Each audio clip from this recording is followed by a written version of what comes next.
I remember the sound first, the hollow thud of my father's fist against my jaw, the way the music stopped, the way the laughter started. It was my son's birthday, his 7th. Balloons sagged against the ceiling, candles half burned on the cake. He stood there, eyes wide, clutching the gift I'd bought him with the last of my savings.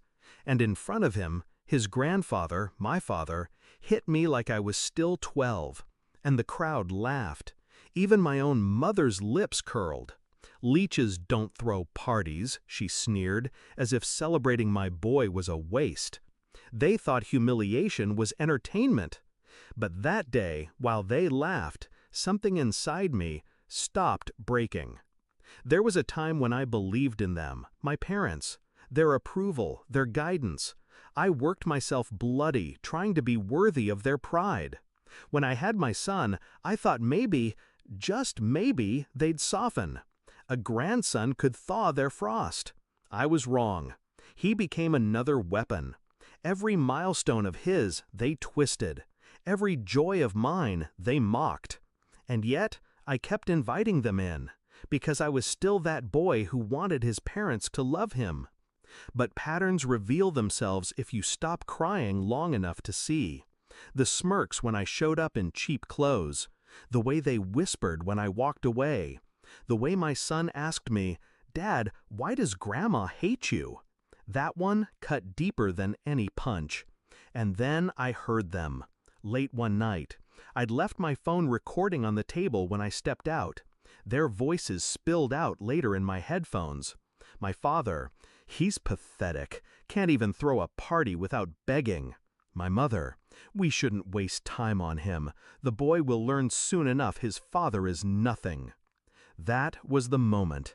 Not the punch, not the laughter, but the realization that they wanted my son to inherit their hatred, to believe I was nothing. No, not anymore. Revenge is best served like fine wine, slow, deliberate, and impossible to forget. I stopped reacting, stopped explaining myself, stopped giving them the satisfaction of watching me bleed. Instead, I started watching, documenting every insult, every theft, every manipulation. My father's shady business deals, I kept receipts. My mother's fraudulent charity donations, screenshots. The family friends who mocked me online, I knew where their skeletons hid. I didn't rage, I didn't confront. I waited. Because humiliation isn't erased by anger, it's erased by precision. Their arrogance was my weapon. They thought I was too weak, too soft, too broken to ever strike back. So I built the stage, piece by piece. The perfect day came sooner than I expected. Their anniversary, a grand party, dozens of friends, colleagues, neighbors, the kind of crowd they lived for.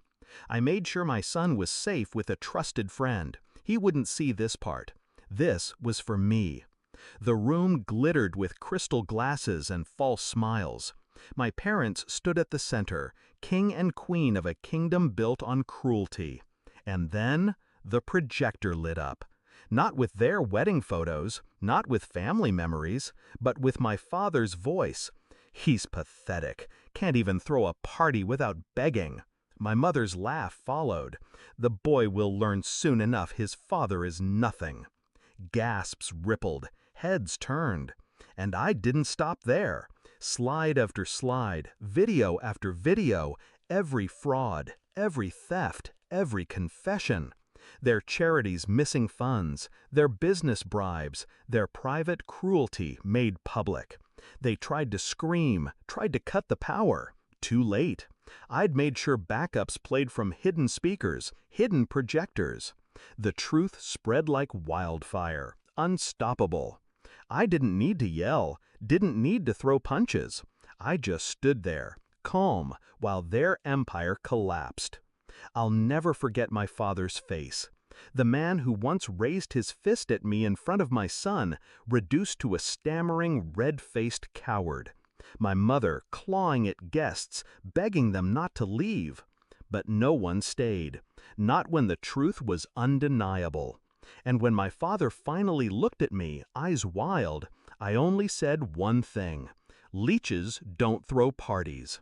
The words hit harder than his fists ever could. They lost everything: business, reputation, friends. I didn't need to raise a hand. I just held up a mirror and let the world see what I'd endured all my life. Now, when I look at my son, I don't see pity in his eyes. I see pride. He knows the truth. He knows I fought back, not with violence, but with intelligence. And for the first time, he sees me not as the boy my parents tried to break, but as the man who refused to stay broken. People ask if I regret it, if I went too far. No, because that night at his birthday, when they laughed, they thought they'd written my story. They thought humiliation was my destiny. But I was already writing theirs, and I made sure it ended the way it always should have, with silence, shame, and the sound of their empire collapsing.